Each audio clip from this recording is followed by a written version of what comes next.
Alright guys, welcome back to Bark Souls. It's a dumb name, and I'm stuck with it now, so what are you going to do? This is part 2, and we're back in the Northern Undead Asylum after we cleared out this place last time, and just ready for the boss fight. This is where I'm going to show you how essentially you can do everything wrong in a boss fight and still beat him first time. But tip number 1, right, okay, this plunge attack. Booyah! Okay, you notice that has just ganked down like well over a third of his health. You just gotta, as you just fall off that ledge, then you just gotta hit your R1 like light attack. So after you land, try and get behind him. That's a good tip. Another good tip, don't get greedy going for your hits, because otherwise this game will just kick you right in the ding dong. So you see here like the focus lock is on the enemy there, which is why I can't get away. So this is a really handy thing to know. Turn that sucker off. You want to get some distance between you, or try and maneuver to get behind him like I just did there, because otherwise you're just going to keep circling around him.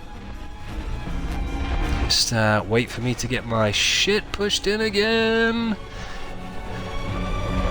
This you know, I'm kind of, on one hand I wish this run went better, but on the other hand it's kind of in the spirit of this whole series, which is like, here's me not being very good, but if you just don't get overwhelmed and take your time, then you know, guys like this aren't much of a problem. So a major tip that I can give you is just don't let this game wants to stress you out. It wants to intimidate the crap out of you. Listen to that music, man.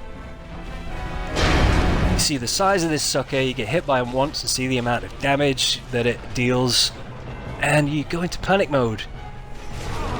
Get some distance between you, have some patience, use your Estus flask, use this time to know whether to try and refill your health if you need, rather than just go, I could maybe get some cheap shots. Just take your time, dude. Don't get stuck behind a pot, that's another good tip.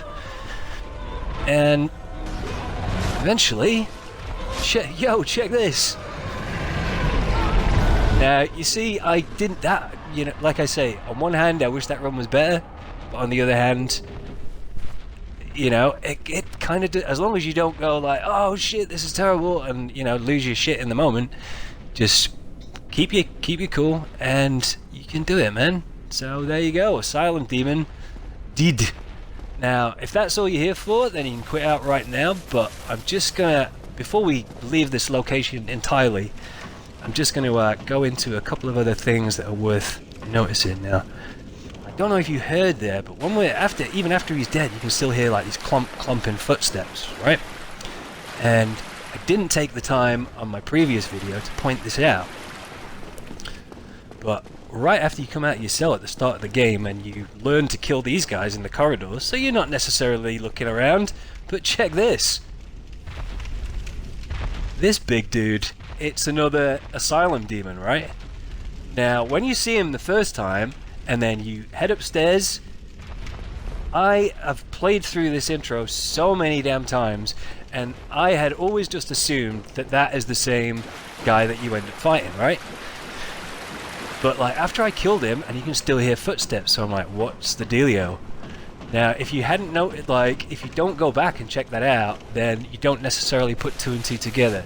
That is clue number 1, that maybe you're not done with this place yet, because you can't physically get to that guy. And I'm just going to take you on a little journey up here, because we didn't check this out last time either, but here's another big clue. Now that right up there, that is an unreachable item at this point of the game. Down here, there's no point me even running down there, because it's just a dead end, my friend. And can you jump and get up there? No, you can't. If you think about the layout of this level and where we've been before, where you headed up those steps there, you go through and around to where the fog door was, and then just around from there's that locked door. So like, you're not necessarily done with the Undead Asylum yet. You are for now, because those things are unreachable. But just kind of took that away for now. That, maybe you ain't seen the last of this horrible place. Listen to that. Uh-oh. So, pretty big indicator there about where that room with the second Asylum Demon might be. Oh, another little teaser. This game is great, man. So we're all but done now, and just before we head out of here, good job, go straight ahead, it says. Now you could do that, or maybe you should. This is a good opportunity, A, to have a little look around, because even though that this is the 360 version, it's still a great looking game. It really is. This is another quick lesson here that, you know, maybe don't always listen to the orange soapstone advice. Maybe you should go and explore a little bit. And also, another big tip, be careful as hell on those little ledges, man, because they are unforgiving. So this is it now. We're just about done. Let's take a last look at this place. And again, like, props to the design of this. Just let me get that freaking column out of the way. But like, props to the design of this game. It looks freaking awesome, even 9 years later. So on the next video, we're going to get to Firelink Shrine. I'm going to tell you some do's and don'ts about that place.